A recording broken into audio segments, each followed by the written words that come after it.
Baik, para ikhwah yang dirahmati oleh Allah Subhanahu wa taala. Jadi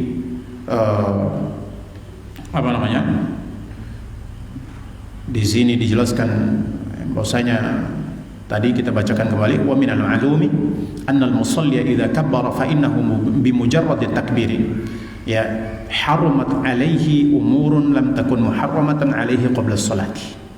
Bahwasanya apa?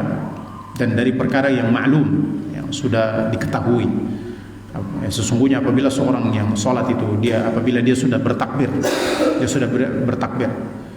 ya, maka haram atas dia, ya, maksudnya di sini takbiratul ihram. Dengan takbiratul ihram itu maka sudah haram bagi dia apa? Haram bagi dia perkara-perkara yang sebelumnya itu tidak diharamkan bagi dia, ya, di luar sholat atau sebelum terjadinya sholat, sebelum dilakukannya sholat, ya, misal berbicara, tertawa, ataupun daripada perkara-perkara yang dibolehkan di luar sholat, makan, minum, ya kan, makan, minum dan selain daripada itu,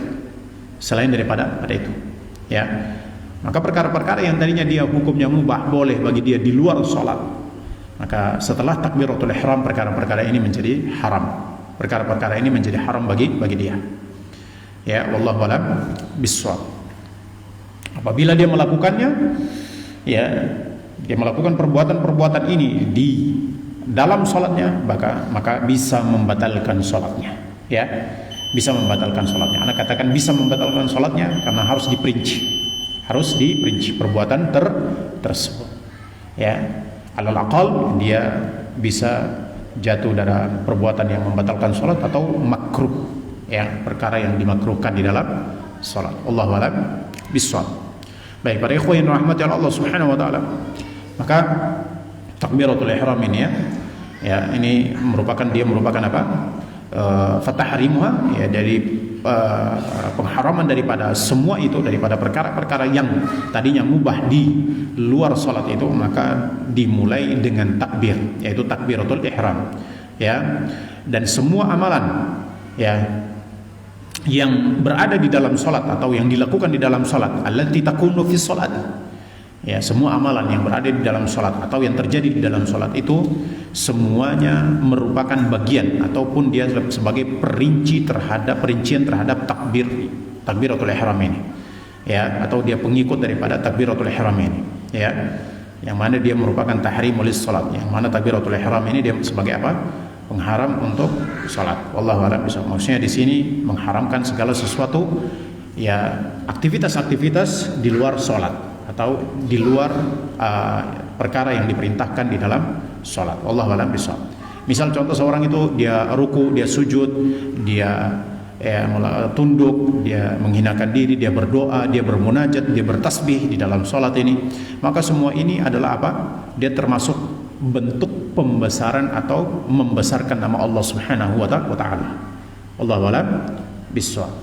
Jadi semua aktivitas, ya, semua aktivitas yang ada di dalam sholat, gerakan yang ada di dalam sholat, bacaan yang ada di dalam sholat, ya kan? Maka semua ini sebagai apa? Sebagai perincian terhadap takbir yang awal ini, takbiratul ihram ini. Ya, semua aktivitas ataupun perbuatan ataupun bacaan yang kita lakukan di dalam sholat ini sebagai bentuk pembesaran terhadap Allah Subhanahu wa taala. Kita mengakui kebesaran Allah Tabaraka wa taala. Ya, wallahu a'lam bishawab. Misal contoh seperti kita sujud, ya. Ya, para ulama sebagian membahasnya secara secara makna. Mereka mengatakan kita sujud, kita ruku, kita sujud, ini sebagai bentuk apa? Ya, ketika kita takbir kita sujud, ya kan? Ketika kita takbir kita ruku, kita membesarkan nama Allah, kemudian kita tunduk pada Allah, ini sebagai bentuk apa? Mengagungkan Allah, membesarkan Allah Subhanahu wa taala. Apalagi di dalam sujud kita baca subhana rabbiyal a'la, ya kan?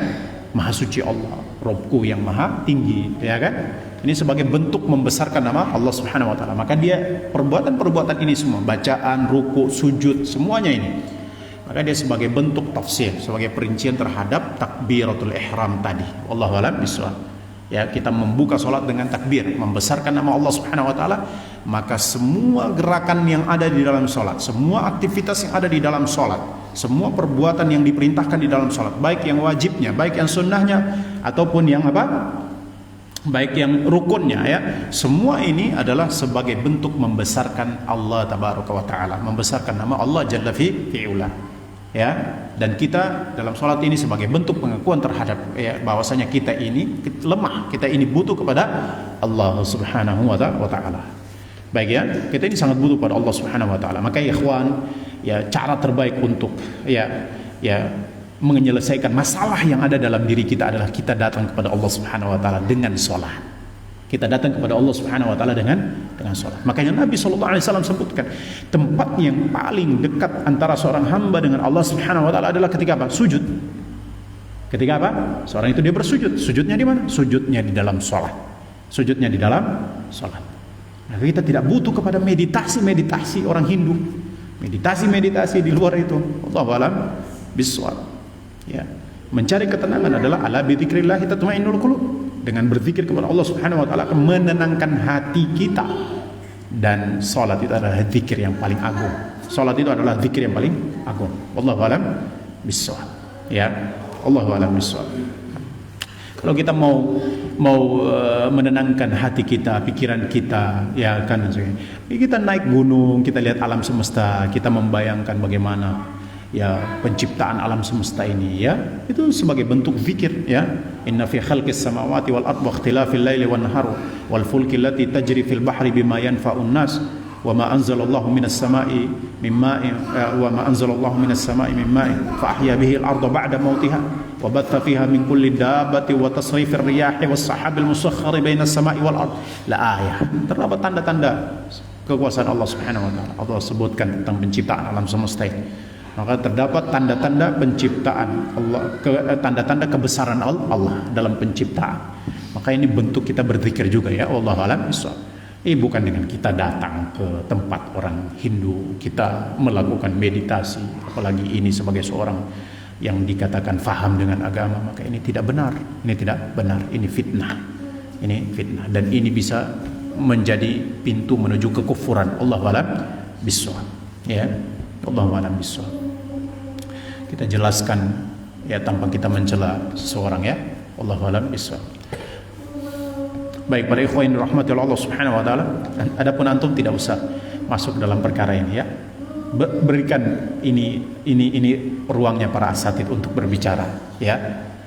Mereka mengkritisi, memperingatkan dengan kaedah-kaedah, ya, dasar di dalam tahdzir ini tidak masalah, ya. Tapi kalau orang awam jangan masuk dalam hal ini. Khawatir masuk dalam menjatuhkan kehormatan seorang. Wallahu a'lam bishawab. Baik, ya. Atau menjatuhkan pribadi seseorang. Ya, karena kita lihat banyak orang yang kemudian memplesetkan nama, ya kan? Ya, ini tidak benar, ya. Kalau mau sebutkan nama, jelaskan titik kesalahannya. Memplesetkan nama lalu menyebutkan dengan iblis ini dan itu dan ini luar biasa, jangan. Ini sudah luar daripada kaidah tahdzir. Wallahu a'lam bishawab. Baik, ya, para ikhwan yang dirahmati Allah Subhanahu wa taala. Ya. Maka para ikhwan yang dirahmati Allah Subhanahu wa taala, maka takbiratul ihram, ya. Maka Syekh mengatakan faman dakhala as-salata biduni hadhihi takbirah, ya, atau bilafdhin akhar, ya, bilafdhin akhar, ya, selain daripada takbiratul ihram, bahwasanya siapa yang dia masuk ke dalam salat tanpa takbiratul ihram ini atau dengan lafaz yang lain daripada selain lafaz, ya, Allahu akbar. Misal dia mengucapkan Allahu ajal, ya, Allah maha mulia, maha tinggi, Allahu al-karim, ya, Allah al-azim, ya, masuk dalam salat seperti ini, ya, maka tidak sah salat, kata Syekh, ya. Ataupun yang semisal dengan ucapan-ucapan tersebut, fa inna salatahu la tasih, maka salatnya tidak sah. Li'annahu lam ya'ti bi tahrimi shalah, karena dia tidak mendatangkan tahrim as-shalah. Wallahu a'lam bishawab, yaitu takbiratul ihram ini. Jadi takbiratul ihram itu ada tahrim, ya, untuk salat. Wallahu a'lam bishawab. Wan nabiyyu sallallahu alaihi wasallam ayyana hadzal lafdha duna ghairihi, dan Nabi sallallahu alaihi wasallam telah memastikan lafaz ini dan bukan lafaz selainnya.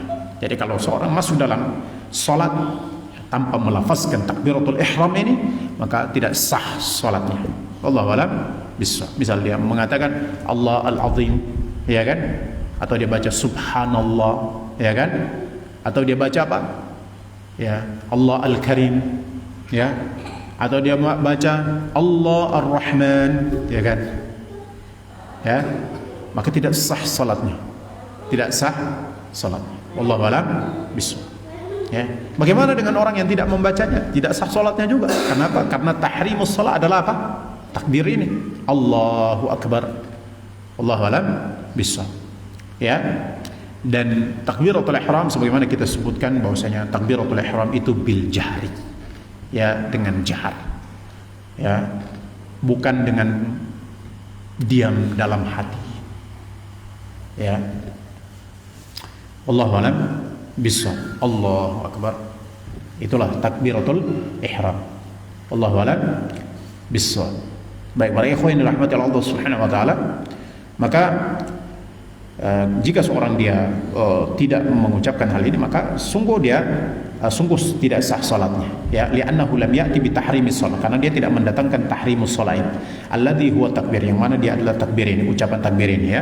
Wan nabiyyu ayyana hadzal lafdha duna ghairi, dan Nabi sallallahu alaihi wasallam sudah memastikan lafaz ini, ya, dan bukan selain daripadanya. Dalam hadis musii'is salatah, orang yang merusak salat atau orang yang rusak salatnya, idza qumta ila salat fakabbir, apabila kamu telah berdiri untuk sholat, maka bertakbirlah. Takbir di sini kita mafhum semuanya. Semuanya faham. Ya, semua kita faham bahwasanya takbir yang dimaksudnya apa? Allahu akbar. Antum katakan kepada orang awam takbir, pasti dia mengucapkan apa? Allahu akbar. Dia tidak mungkin mengucapkan Allah al-azim. Ya. Dia tidak mungkin mengucapkan Allah al-azim, tapi dia mengucapkan Allahu akbar, ya. Wallahu a'lam bishawab. Atau Allah azim, dia tidak akan mengatakan seperti itu. Baik, para ikhwan yang dirahmati Allah Subhanahu wa taala. Jadi ini rukun yang kedua, yaitu apa? Takbiratul ihram. Yang pertama tadi apa? Berdiri. Ya, bagi orang yang mampu untuk berdiri, maka ini rukun yang pertama. Ya. Ini rukun yang pertama. Nabi sallallahu alaihi wasallam shalli qa'iman, ya, fa in lam tastati fa qa'idan, ya. Salatlah kamu dalam keadaan berdiri. Jika kamu tidak mampu, maka salatlah dalam keadaan duduk, ya. Nabi Allah berfirman wa qumu bahwasanya apa? Subhanallah. Allah berfirman apa?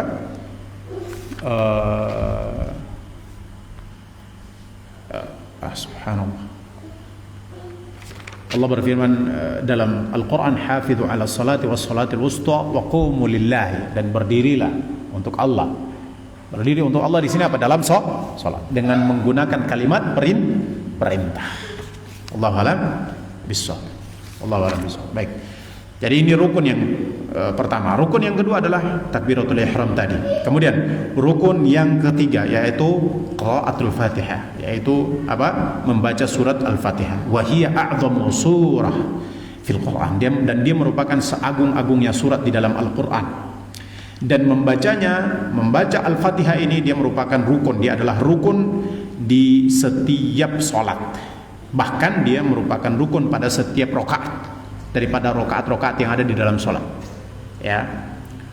Oleh karena itu,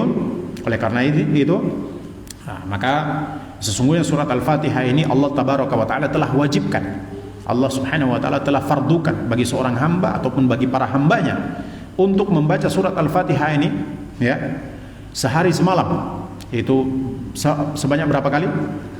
Ya, 17 kali. Karena sholat wajib kita, ya, 5 rakaat, ya, dengan rubainya 4 kali, kemudian 3 thulatsinya 1 kali, ya kan, dan 2 rakaatnya satu kali. Berarti total semua berapa? 17. Itu yang wajib kita baca, karena dia merupakan rukun daripada setiap rakaat, Ya, maka kalau total salat 5 waktu itu semua adalah 17 rakaat, berarti wajib juga kita membaca surat Al-Fatihah sebanyak 17 kali dalam sehari semalam, dimulai dari salat subuh sampai dengan salat Isya. Wallahu a'lam bishawab. Allah a'lam bishawab. Maka para ikhwah yang dirahmati oleh Allah Subhanahu wa taala, ya, dia merupakan surat yang paling agung. Makanya Allah Subhanahu wa taala wajibkan kita untuk membacanya di dalam dalam sehari semalam, ya, pada setiap rakaat daripada rakaat salat, ya. Apabila ya, seseorang dia tidak membaca surat Al-Fatihah ini, ada salah satu rukun daripada rukun salat, maka batal salat tersebut. Ya, atau dari salah satu rakaat daripada rakaat salat ini, maka batal salat tersebut. Wallahu a'lam bishawab. Ya, jadi 17 kali kita baca. Wa hadza mimma yadullu ala 'azimi sya'nil Fatihah, dan ini menunjukkan kewajiban dari Allah Subhanahu wa taala untuk membaca Al-Fatihah sebanyak 17 kali ini dalam salat kita ini, ya, dalam sehari semalam ini, dalam salat kita ini menunjukkan agungnya surat Al-Fatihah ini. Ya, kedudukan daripada surat Al-Fatihah ini, ya.